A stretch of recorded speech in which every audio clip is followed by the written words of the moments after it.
தாவேக்காவுடைய ஆட்சி மாறினாலும் காட்சி மாறலன்ற விமர்சனத்தை எதிர்க்கட்சிகள் முன்வைக்கிறாங்க. நீங்க எப்படி பாக்குறீங்க? இந்த 100 நாள் ஆட்சியில இன்னைக்கு சட்டப்பேரவையில தமிழ்நாடு முழுவதும் இருக்கிற எல்லா கட்சி சட்டமன்ற உறுப்பினர்களுக்கும் கார் வழங்கப்படும் முதலமைச்சர் அறிவித்திருக்கிறார்.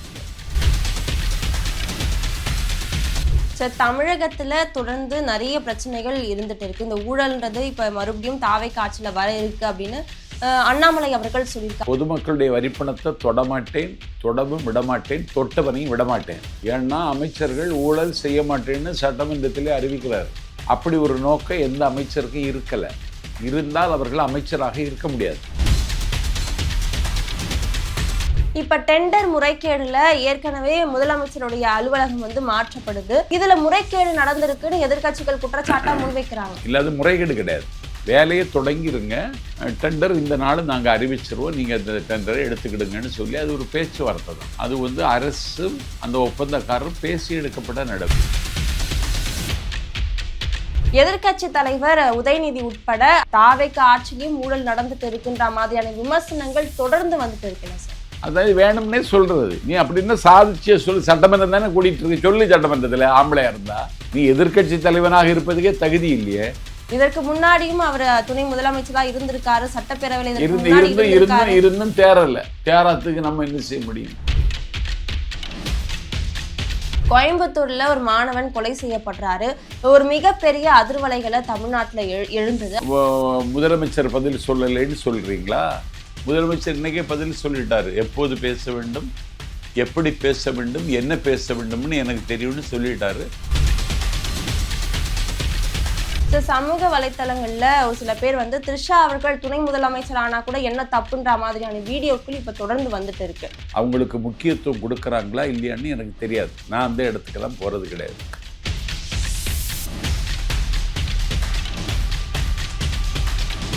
அதிமுக தரப்புல இருந்து நிறைய விமர்சனங்கள் எழுந்துட்டு இருக்கு. அதிமுக தான் முடிஞ்சு போச்சு. எடப்பாடி உயிரோட இருக்காரு, அதிமுக உயிரோட கிடையாது. இப்ப தொடர்ந்து அதிமுக வலுப்படுத்துற வேலைகள்ல இபிஎஸ் அவர்கள் இறங்கி இருக்காருன்ற எப்படி வலுப்படுத்த முடியும்? எப்படி வலுப்படுத்தாரு? வயாகரா மாத்திரை வாங்கி கொடுப்பாரு எல்லாரும்? அவன் கட்சி நடத்துக்கே தகுதி இல்லாதவன். மீண்டும் அதிமுகக்குள்ள சசிகலா, டிடிவி தினகரன் இவங்க வரதுக்கான வாய்ப்பு வருவதற்கு ஒரு முயற்சியை வேலுமணி தொடங்கி இருக்கிறார். வந்தால் அந்த கட்சி உயிர் வாழ்வதற்கு வாய்ப்பு இருக்கிறது. ஆளு ஷானவாஸ் அவர்கள் திமுக மேடைகள்ல பேசிட்டு இருக்காரு. ஆனா இந்த விசிக மாநாட்டுல பங்கேற்கல அப்படின்னு அவர் திமுகவில் சேர போறாரு. அவர் விசிகவில் இருக்கிற கருப்பாடு.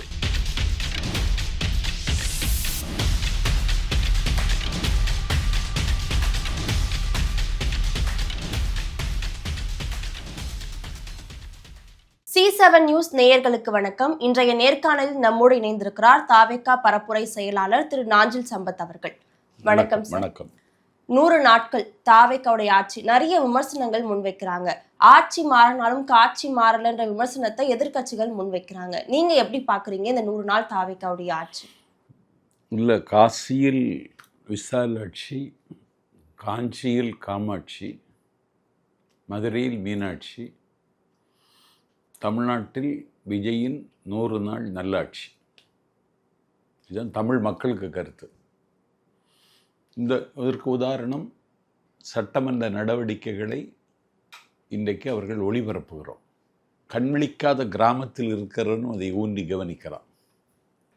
கேட்டிங்களா? பொழுதுபோக்கு நிகழ்ச்சிகளை தொலைக்காட்சியில் பார்த்து கொண்டிருந்தவர்கள் இன்றைக்கு அரசியல் நிகழ்ச்சிகளை பார்க்க ஆர்வம் காட்டுகிறார்கள் என்றால் இது தாவேக்காவின் வருகைக்கு பிறகு தமிழ்நாட்டில் நடந்திருக்கிற அதிசயம். இந்த 100 நாள் ஆட்சியில் இன்னைக்கு சட்டப்பேரவையில் தமிழ்நாடு முழுவதும் இருக்கிற எல்லா கட்சி சட்டமன்ற உறுப்பினர்களுக்கும் கார் வழங்கப்படும்னு முதலமைச்சர் அறிவித்திருக்கிறார். கார் இல்லாத சட்டமன்ற உறுப்பினர்கள் நிறைய பேர் இருக்கிறார்கள். தாவேக்கா சட்டமன்ற உறுப்பினர்களுக்கு காரே கிடையாது. இந்திய கம்யூனிஸ்ட் கட்சி, மார்க்சிய கம்யூனிஸ்ட் கட்சி இவர்கள் உறுப்பினர்களுக்கெல்லாம் கார் கிடையாது. இப்போ என்னுடைய தொகுதி பத்மநாபபுரம் தொகுதி. அந்த தொகுதி கீரிப்பாறை என்கிற இடத்திலிருந்து கோதையார் டேம் வரைக்கும் விரிந்து கிடக்கிற தொகுதி. அந்த தொகுதியில் இருக்கிற எங்கள் சட்டமன்ற உறுப்பினர் மார்க்சிய கம்யூனிஸ்ட் கட்சி செல்லசாமிக்கு கார் கிடையாது. அந்த எல்லா இடங்களுக்கும் போய் வந்து மக்களை சந்தித்து அவர்களுடைய பிரச்சனையை காது கொடுத்து கேட்க வேண்டும் என்றால் ஒரு சட்டமன்ற உறுப்பினருக்கு கார் அவசியம். இன்றைக்கு கணவனும் மனைவியுமாக 2 பேர் இருக்கிற குடும்பத்திலே ஒரு கார் தேவைப்படுகிறதுங்கிற அளவுக்கு கார் இன்றைக்கு ஆடம்பர பொருள் அல்ல, அவசிய பொருள். அது இன்றைக்கு முதலமைச்சர் அறிவித்திருக்கிறார். சரி, தமிழகத்துல தொடர்ந்து நிறைய பிரச்சனைகள் இருந்துட்டு இருக்கு. இந்த ஊழல்ன்றது இப்ப மறுபடியும் தாவேக்கா ஆட்சியில வர இருக்கு அப்படின்னு அண்ணாமலை அவர்கள் சொல்லியிருக்காரு. அதே மாதிரி நயினார் நாகேந்திரன் அவர்கள் அதுக்கான பட்டியல் வந்து தயாராயிட்டு இருக்கு, வெளியிடுவோம்னு சொல்லியிருக்காங்க. இதை எப்படி எடுத்துக்கிறது சார்? நேற்றுக்கே வெளியிட்டிருக்கலாமே நயினார் நாகேந்திரன் காயம்பட்டு கிடக்கிறார். வார்த்தை விட்டு இன்றைக்கு ஒரு கொஞ்சம் அவருடைய உயரத்துக்கு தகுந்தது மாதிரி அவர் பேசலைன்னு ஒரு விமர்சனம் வந்து கொண்டிருக்கிறது. அதனால் அதை மடை மாற்றுவதற்கு நயினார் நாகேந்திரன் சொல்லியிருக்காரு தவிர இதில் வேற ஒன்றும் கிடையாது.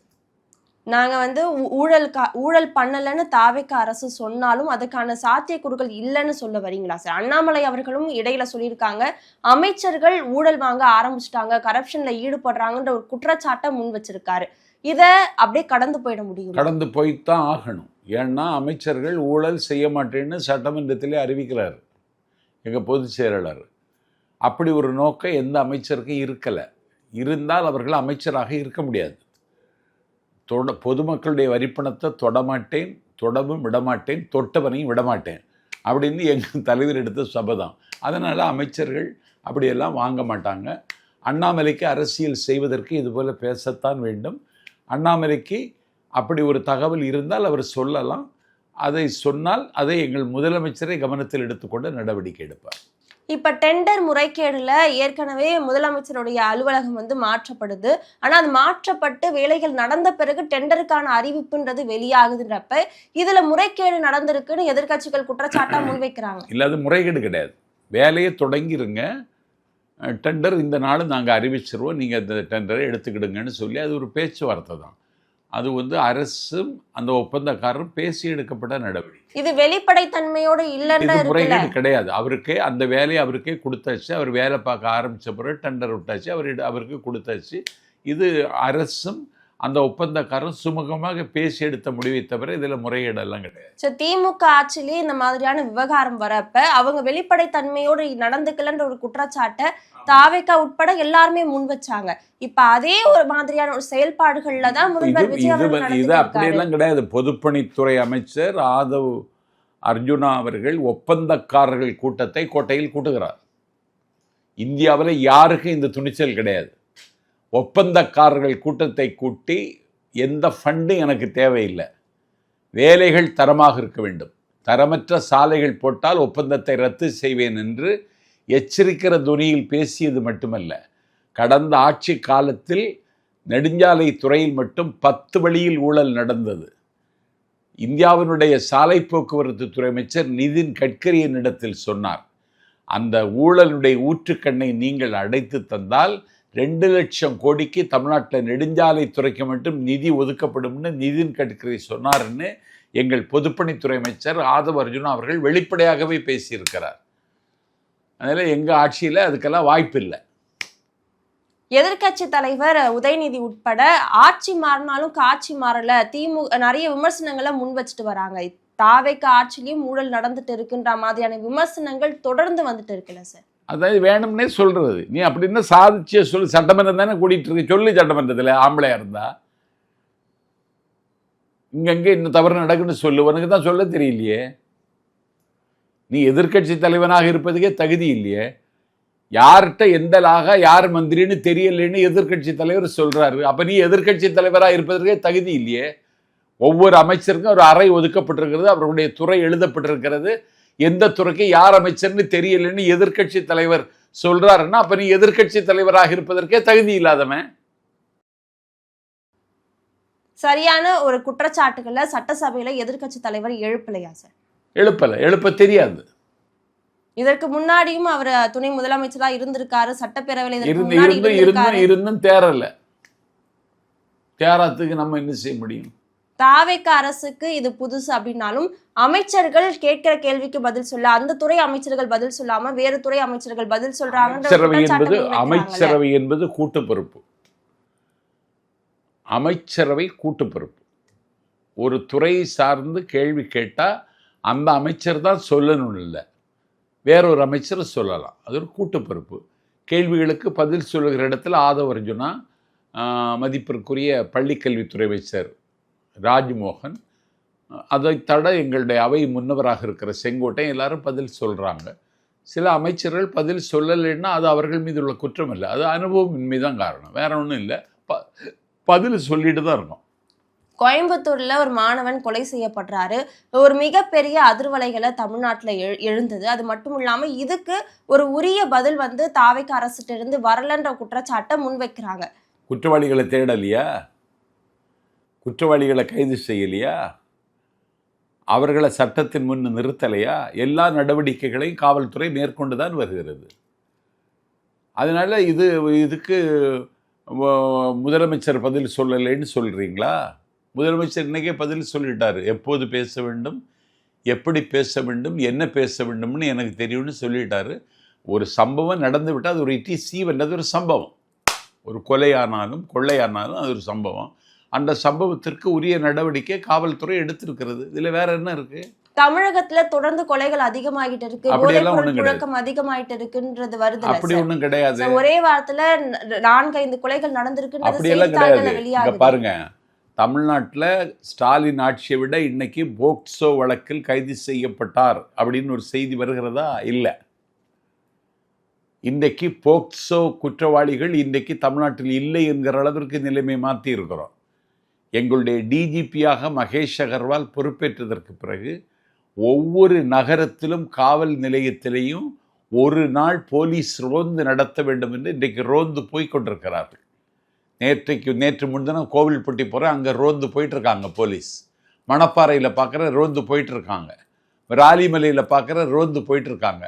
அது பொதுமக்கள் மத்தியில் இல்லை. இதனால் இந்த நாட்டில் சட்டத்தை கையில் எடுத்து தடியெடுத்தவனெல்லாம் தண்டல்காரன் என்று தப்பாட்டம் போடுகிறவனுக்கு இன்றைக்கு இந்த அரசு வைத்திருக்கிற செக்கு ரோந்து போயிட்டுருக்காங்க. போக்சோ சட்டத்தில் யாரும் கைதாகக்கூடிய நிலைமையில் தமிழ்நாடு இன்றைக்கு இல்லை. இன்றைக்கி சிங்கப்பெண் அதிரடிப்படை தன்னுடைய பயணத்தை தொடர்ந்ததற்கு பிறகு தமிழ்நாட்டு பெண்கள் ஒரு கம்ஃபர்டபுள், ஒரு பாதுகாப்பாக இருக்கிறோம் என்று உணர்கிறார்கள். ஆங்காங்கே எங்கேயாவது ஒன்று நடக்குமானால் அதற்கு உரிய தண்டனையை வாங்கி தருவதற்கு காவல்துறை மிகுந்த தீவிரத்தோடு இயங்கி வருகிறது என்பதையும் நான் தெரிவித்துக் கொள்கிறேன். சார், சமூக வலைத்தளங்கள்ல ஒரு சில பேர் த்ரிஷா அவர்கள் துணை முதலமைச்சர் ஆனா கூட என்ன தப்புன்ற மாதிரியான வீடியோக்கள் இப்ப தொடர்ந்து வந்துட்டு இருக்கு. இதை ரொம்ப நார்மலைஸ் பண்ண பாக்குறாங்க, இதை ஒரு நரேட்டிவா செட் பண்றாங்க அப்படின்ற ஒரு விமர்சனம் எழுந்திருக்கு. இது பற்றி எனக்கு தெரியாது, எனக்கு இது பற்றி நாலேஜ் இல்லை. ஆனா பிரச்சனையா போயிட்டு இருக்கேன் சார். ஆல்ரெடி த்ரிஷா அவர்கள் ஒரு நடிகையை குறிப்பிட்டு பேசினதுக்காக உதயநிதி அவர்கள் கைது செய்யப்பட்டாரு. அவர் பேசினது கண்டிப்பா தவறுதான். அப்படி இருந்தாலும் தொடர்ந்து இந்த மாதிரியான விமர்சனங்கள் எழுந்து வரதை எப்படி எடுத்துக்கிறது? இல்லை, அவர்களுக்கு அரசியல் ஆர்வம் இருக்கான்னு எனக்கு தெரியாது. அவர்கள் நேற்றுக்கு கோட்டையில் சுதந்திர தின கொடியேற்று விழாவிற்கு தலைவருடைய அம்மா அப்பாக்காரிகள் உட்கார்ந்துருக்காங்க. அவங்களுக்கு முக்கியத்துவம் கொடுக்குறாங்களா இல்லையான்னு எனக்கு தெரியாது. நான் அந்த இடத்துக்கெல்லாம் போகிறது கிடையாது. நான் நடக்கிற சம்பவங்களுக்கு பதில் சொல்ல முடியும். ஒரு கட்சியினுடைய பரப்புரை செயலாளர், அதை தாண்டி நான் போவதற்கும் தயார் இல்லை. இப்ப அதிமுக தரப்புல இருந்து நிறைய விமர்சனங்கள் எழுந்துட்டு இருக்கு. அதிமுக நிலைப்பாடுகளை எப்படி பாக்குறீங்க சார்? அதிமுக தான் முடிஞ்சு போச்சு. எடப்பாடி உயிரோடு இருக்காரு, அதிமுக உயிரோட கிடையாது. எதனால சார்? அந்த கட்சி அவரே சின்ன பின்னமாக்கி சீரழிச்சு சிதிலமாக்கி அந்த கட்சியை முடிச்சுட்டார் அவர். இப்ப தொடர்ந்து அதிமுக வலுப்படுத்துற வேலைகள்ல இபிஎஸ் அவர்கள் இறங்கி இருக்காருன்ற எப்படி வலுப்படுத்த முடியும்? எப்படி வலுப்படுத்துவார்? வயாகரா மாத்திரை வாங்கி கொடுப்பாரா எல்லாரும்? அவன் கட்சி நடத்துக்கே தகுதி இல்லாதவன். முடிஞ்சு போச்சு அதிமுக. இப்ப தாவேகா அதிமுக இருந்து உறுப்பினர்களை இழுக்கிறாங்க, அவங்க பக்கம் கொண்டு போகிறான்ற விமர்சனத்தை முன்வைக்கிறாங்க. எங்களுக்கு இழுக்க வேண்டிய தேவை இல்லையே. நாங்கள் 121 சட்டப்பேரவை உறுப்பினர்களின் ஆதரவோடு எங்கள் ஆட்சி நடந்து கொண்டிருக்கிறது. எங்கள் ஆட்சி சுமூகமாகவும் போய்கொண்டிருக்கிறது. எங்களுக்கு இனி ஒரு சட்டமன்ற உறுப்பினரை இரவல் வாங்க வேண்டிய தேவையிலேயே நாங்கள் இல்லை. அதனால் அதிமுக உறுப்பினர்கள் வருகிறார்கள், அவர்களை வரவேற்க வேண்டியது எங்கள் கடமை. அவங்களுடைய பொலிட்டிக்கல் கேரியருக்கு இன்னைக்கு எடப்பாடி பழனிசாமி என்கிற தற்கொலையால் பாதிப்பு ஏற்பட்டிருக்கிறது. அவர்கள் வருகிறார்கள். டாக்டர் விஜயபாஸ்கர் ஒரு செல்வாக்கு பெற்றவர். அவர் மீது ஊழல் புகார் இருந்தாலும் அந்த விராலிமலை தொகுதியில் தொடர்ந்து வாகை சூடி வருகிற அது ஒரு பெரிய பர்சனாலிட்டி. அவர் புதுக்கோட்டை மக்களினுடைய இரட்சகனாக கருதப்படுகிறவர். அவர் இன்றைக்கு தாவேக்காவுக்கு எம்எல்ஏ பதவியை ராஜினாமா செய்துவிட்டு வருகிறாருன்னா எடப்பாடி தலைமையில் இனிமேல் இயங்க முடியாது என்று முடிவெடுத்து வருகிறார். அவர் எம்எல்ஏ பதவியை ராஜினாமா செய்து விட்டார், வருகிறார். அவர் மேலே வழக்கு இருக்கிறத நான் ஒப்புக்கொள்கிறேன். அவர் தாவேக்காவுக்கு வந்தாலும் வழக்கு அவர் மேலே இருக்கத்தான் செய்யும். அந்த வழக்கை நடத்த வேண்டியதும் அந்த வழக்கிலிருந்து தன்னை நிரபராதி என்று நிரூபிக்க வேண்டியதும் விஜயபாஸ்கருக்கு பொறுப்பு. அதுக்கும் தாவேக்காவுக்கு சம்பந்தம் இல்லை. இப்ப அடுத்து எஸ்பி வேலுமணி, சி.வி. சண்முகம் இவங்களும் இவங்களுடைய நிலைப்பாடு அவர்களும் வருவதற்கு வாய்ப்பு இருக்கிறது. அந்த அதிமுகவில் இனிமேல் எடப்பாடியை நம்பி எந்த ஜீவனும் உயிர் வாழ முடியாது என்பதை அதிமுகவில் இருக்கிறவர்கள் உணர்ந்து கொண்டு விட்டார்கள். இதுக்கான பேச்சுவார்த்தை தாவேக்காவில் நடந்ததா சார்? நாங்கள் அப்படியெல்லாம் பேச்சுவார்த்தை போக வேண்டிய தேவையும் தாவேக்காவுக்கு இல்லை. ஆனா வந்தா வரவே இருக்கிறோம். டெமோக்ரஸியில் எண்ணங்கள் மட்டும் முக்கியம் இல்லை, எண்ணிக்கை முக்கியம். நீங்க அதிமுகவில் பயணிச்சிருக்கீங்க, அதனால இந்த கேள்வி முன்வைக்கிறேன். அதிமுகவுடைய இந்த ஒரு நிலைக்கு என்ன காரணம்னு பாக்குறீங்க? எடப்பாடி பழனிசாமி தான் காரணம். ஒரு 3 முறை முதலமைச்சராக இருந்த அண்ணன் பன்னீர்செல்வம் எந்த நிபந்தனையும் இல்லாமல் உன்னோடு சேர்ந்து பயணிக்கிறேன்னு சொன்ன பிறகு அதை பரிசீலனைக்கு கூட எடுத்துக்கொள்ளாத பாவி கல்நெஞ்சக்காரன் எடப்பாடி பழனிசாமி. 36 ஆண்டு காலம் ஜெயலலிதா அம்மாவுக்கு உப்பாகவும் சர்க்கரையாகவும் வானமாகவும் சிறகாகவும் இருந்த பெருமாட்டி, இன்னும் சொல்லப்போனால் அவர்களுடைய சுகதுக்கங்களை தீர்மானித்த பெருமாட்டி சசிகலா அம்மா, எனக்கு எதுவும் தேவையில்லை, அதிமுக ஒன்றாக இருந்தால் போதும், நன்றாக இருந்தால் போதும்னு சொன்ன பொழுது கூட அந்த சசிகலா அம்மாவை இன்றைக்கு அவன் சேர்ப்பதற்கு தயாரில்லை. இத்தனைக்கு அந்த முட்டாளை முதலமைச்சராக்கக்கூடிய செய்ததே சசிகலா அம்மா தான். அவன் என்ன முதலமைச்சராக ஆக வேண்டிய தகுதி உள்ளவனா? இல்லை. அவனை முதலமைச்சர் ஆக்கினார்கள். ஓபிஎஸ் தர்மயுத்தம் நடத்திய நிலையில் கட்டாயம் இருந்ததால் அன்னைக்கு எடப்பாடி பழனிசாமியை முதலமைச்சர் ஆக்கினாங்க. அவன் அந்த அம்மாவே கட்சியை விட்டு நீக்கினானா இவன் எல்லாம் மனுஷனா?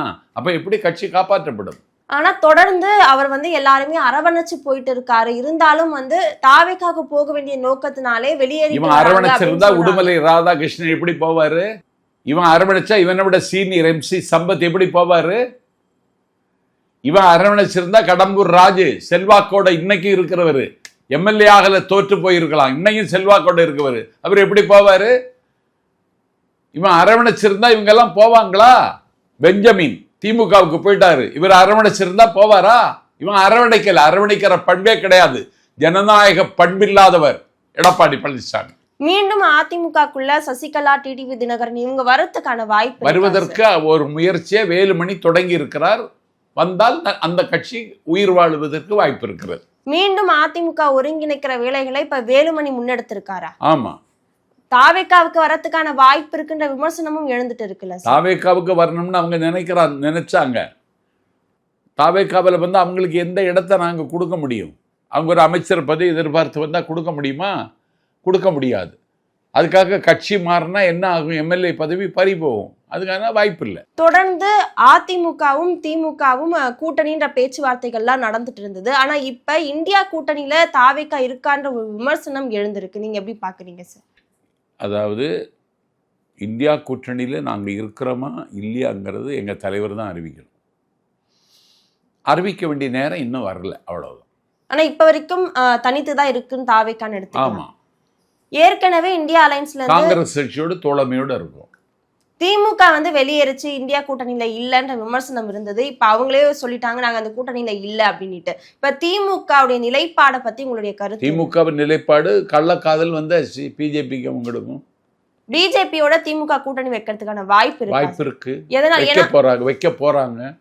தொகுதி மறுவரை ஒரு பிரச்சனை வந்த பொழுது லண்டனில் இருந்து கொண்டு அண்ணன் ஸ்டாலின் திமுக எம்பிக்களோடு பேசினார். தொகுதி மறுவரையை பிஜேபி கட்சி கொண்டு வந்தால் அதை கண்மூடித்தனமாக எதிர்க்க வேண்டாம், ஒரு திருத்தத்தை நம்ம முன்வைப்போம், அந்த திருத்தத்தை அவர்கள் ஏற்றுக்கொண்டால் தொகுதி மறுவரையை ஆதரிக்கலாம் என்கிற முடிவுக்கு அவங்க வந்துட்டாங்க. முழுசு நனந்தாச்சு. இன்னும் முக்காடு போட்ட என்ன பையன்? அதிமுகவுடைய தோல்விக்கு வந்து பாஜக ஒரு காரணம்னு சொல்லிட்டு இருந்தாங்க. அப்படி இருக்கிற சூழ்நிலையில தமிழ்நாட்டுல திமுக பாஜகவோட கூட்டணி வச்சா அதை இவங்களுக்கு இன்னும் பலவீனம் ஆயிடாதா சார்? திமுக நாளுக்கு நாள் இனி பலவீனமாகத்தான் செய்யும். கூட்டணி வைக்கலனாலும் பலவீனமா தான் போயிட்டு இருக்கு. ஏற்கனவே இப்ப ஒரு அதிருப்தி தாவேக்கா மேல எழுந்திருக்குன்ற விமர்சனங்கள்லாம் வந்துட்டு இருக்கே சார். எப்படி? அதாவது இப்ப 100 நாள் ஆட்சியிலே நிறைய வந்து திமுக திட்டங்களுக்கு தான் இவங்க ஸ்டிக்கர் ஒட்டியிருக்காங்க, பெயர் மாற்றம் தான் செஞ்சிருக்காங்க. இந்த மாதிரியான விமர்சனங்கள் தாவேக்கா ஆட்சி மேல பித்தலாட்ட வேலையெல்லாம் எங்களுக்கு உடன்பாடு இல்லை. பிஜேபி காரன் தமிழ்நாட்டை காவிமயமாக்கணும்னு நினைச்சான். திமுக என்ன செய்தது? தமிழ்நாடு முழுவதும் கருணாநிதி மயமாக்கணும்னு நினைச்சாங்க. கிண்டியில் போட்ட பல்நோக்கு மருத்துவமனைக்கு 1000 படுக்கைகள் கொண்ட மருத்துவமனைக்கு கருணாநிதி நூற்றாண்டு விழா மருத்துவமனைன்னு பேர் வச்சாங்க. மதுரையில் சர்வதேச தரத்தில் ஒரு நூலகம் கட்டினாங்க, கருணாநிதி நூற்றாண்டு விழா நூலகம்னு பேர் வச்சாங்க. கலைஞர் உரிமை தொகைன்னு சொல்லி எல்லாத்துக்கும் கருணாநிதி மயமாக்குனாங்க. இன்றைக்கி டாக்டர் அம்பேத்கர் பேரை நாங்கள் சொல்கிறோம், அயோத்திதாஸ் பண்டிதர் பேரை திட்டம் கொண்டு வர்றோம். உழவர்களுக்காகவே வாழ்ந்த பெருமகன் நம்மாழ்வார் பேரை நாங்கள் வைக்கிறோம், அஞ்சலையம்மாள் பேரை வைக்கிறோம். நாங்கள் வந்து இந்த மண்ணுக்காகவும் மக்களுக்காகவும் காலமெல்லாம் கல்லறைக்கு போகிற நேரம் வரையிலும் கடமையாற்றிய தலைவர்களுக்கு பேரை வைக்கிறோம். நீ கருணாநிதிக்கு பேரை மட்டும் வச்ச, அதனால தான் மக்கள் வந்து தூக்கி தூர எறிஞ்சாங்க. இப்போ முதல்வரை பற்றி விமர்சனம் பண்ணாலே கைது பண்ணுறாருன்ற விமர்சனமும் எழுந்திருக்குல்ல சார்? ஆமாம், அத்துமீறி விமர்சனம் செய்தால் கைது பண்ணுவாங்க. விமர்சனம்ன்றது ஒரு எதிர்கட்சியா இருக்கிறவங்க விமர்சனமா முன்வைக்கிறாங்க. இந்த மாதிரி குற்றச்சாட்டு உதயநிதி ஸ்டாலின் தஞ்சாவூர்ல பேசின மாதிரியா? அப்படிலாம் பேசலாமா? அது தவறுதான் சார். தவறா சொன்னா விமர்சிக்கிறாரு. ஒரு ஆள் புகார் கொடுத்தா அந்த புகார்ல முகாந்திரம் இருக்குமானா அந்த காவல்துறை எடுக்கிற முடிவுக்கும் சர்க்காருக்கும் சம்பந்தம் இல்லை தங்கச்சி. இந்த மாதிரியான ஒரு நிலைப்பாடு தாவேக்கா அரசு முன்னெடுக்கிறது ஒரு சரியான போக்குன்னு பாக்குறீங்களா? இல்ல, right to differ, right to criticise. அரசாங்கத்தை விமர்சிக்கலாம், அரசாங்கத்தை கேள்வி கேட்கலாம். அந்த கேள்வி கேட்டால் அதை அரசாங்கம் அங்கீகரிக்கலாம். இன்னைக்கு இங்கே பாருங்கள், சட்டமன்ற நடவடிக்கைகளை நாங்கள் நேரடியாக காமிக்கிறோம்னா எங்களுக்கு மடியில் கனம் இல்லை, வழியில் பயம் இல்லை. அதனால் விமர்சனம் வைப்பதற்கு ஒரு எல்லை இருக்கிறது. அத்துமீறியோ ஒரு அராஜகத்துக்கோ வன்முறைக்கோ தூவம் விடுவது மாதிரி பேசினால், புகார் கொடுத்தால், புகாருக்கு முகந்திரம் இருந்தால் சம்பந்தப்பட்ட காவல் நிலையத்தில் இருக்கிற ஆய்வாளர் நடவடிக்கை எடுப்பாரே தவிர அரசாங்கம் இப்படி செய்யணும்னு அவங்களுக்கெல்லாம் வழிகாட்டலை. நீங்க சமீபத்துல பேசினப்ப விஜய் அவர்களுக்கும் அண்ணாமலைக்கும் தான் இடையில போட்டின்றத ஒரு இடத்துல குறிப்பிட்டிருந்தீங்க. அண்ணாமலை அவர்கள் அந்த வலுவான ஒரு அரசியலை தமிழகத்துல ஏற்படுத்துவாரா? ஏற்படுத்தியாச்சு. சரி, இன்னும் 2031 தான் என்னுடைய இலக்குன்னு சொல்லிட்டாரு. லீடர்ஸ்ல 20 லட்சம் பேர் சேர்ந்திருக்காங்கன்னா இது தமிழ்நாட்டில் இது ஒரு புதிய வரலாறு. அதிமுக அஸ்தமித்து விட்டது, திமுக செயலிழந்து விட்டது. பெரும்பான்மை பலத்தோடு மக்கள் செல்வாக்கோடு இருக்கிற ஒரு மகத்தான தலைவர் விஜய கேள்வி கேட்கிற இடத்திற்கு அண்ணாமலை வந்துட்டார். ஆகவே எதிர்க்கட்சிக்கான இடத்தை இட்டு நிரப்பக்கூடிய வலிமையோடு அவர் வருகிற தேர்தலில் திமுகவும் அதிமுகவும் களத்தில் இருக்காது. அண்ணாமலை தான் எங்கள் தலைவரை எதிர்த்து பேசுவார்னு நான் எதிர்பார்க்கிறேன். ஏற்கனவே பாஜக வந்து தமிழகத்துல காலூன முடியல, அந்த ஒரு விமர்சனம் இருக்கு. அதுக்கு எதிர்த்து தான் திராவிட கட்சிகளாக இருக்கட்டும், தாவேக்காவா இருக்கட்டும் செயல்பட்டுட்டு வராங்க. அண்ணாமலை அவர்கள் பாஜக பின்புலத்திலிருந்து வராரு, அமித்ஷா கிட்ட சொல்லிட்டு தான் வராருன்ற நிறைய விமர்சனங்கள் இருக்கிறப்ப அவர் ஒரு வலுவான ஒரு அரசியல தமிழகத்துல அமித்ஷா மோடிக்கு பேரெல்லாம் சொன்னா தமிழ்நாட்டில் இடப்படாது. மோடியை வெளிப்படையாக அவர் கேள்வி கேட்டு விமர்சனம் செய்தால்தான் தமிழ்நாட்டு மக்கள் அங்கீகரிப்பார்கள். பந்து அண்ணாமலை மைதானத்தில் கிடக்கு, அவர் என்ன முடிவெடுக்கிறாருன்னு போக போக பார்த்து தெரிஞ்சுக்கிடுவோம். பாஜகவோட பி டீமா அண்ணாமலை இருப்பாருன்னு நீங்க பாக்குறீங்க? நான் பார்க்கல. எதனால சார்? பார்த்தா அவர் தோல்வி எடுத்துடுவாரு. ஏன்னா தொடர்ந்து அந்த விமர்சனங்கள் தானே முன் வச்சுட்டு வராங்க. அப்படித்தான் சொல்லுவாங்க. அவர் அண்ணாமலை வந்து பிஜேபியிலிருந்து வந்ததுன்னா அப்படி சொல்லத்தான் செய்வாங்க. ஆனால் அண்ணாமலை அப்படி இருக்கிறதுக்கு வாய்ப்பு இல்லை. தொடர்ந்து தமிழக அரசியல் களம் தாவேக்கா அரசு ஆட்சி அமைத்ததுக்கு பிறகு ஒரு சாதனை புரிஞ்சிருக்கா, சறுக்கல்ல இருக்கான்னு பாக்குறீங்களா சார்? சாதனை புரிந்திருக்கிறோம். எந்தெந்த விதத்துல சாதனைகள்? 200 யூனிட் மின்சாரம் கிராமத்து மக்கள் இன்னைக்கு இதை அனுபவிச்சுட்டு இருக்காங்க. இனிமேல் பள்ளி செல்லக்கூடிய மாணவர்களுக்கு ஹெல்மெட்டு வைத்த சைக்கிள் கொடுக்க போகிறோம்.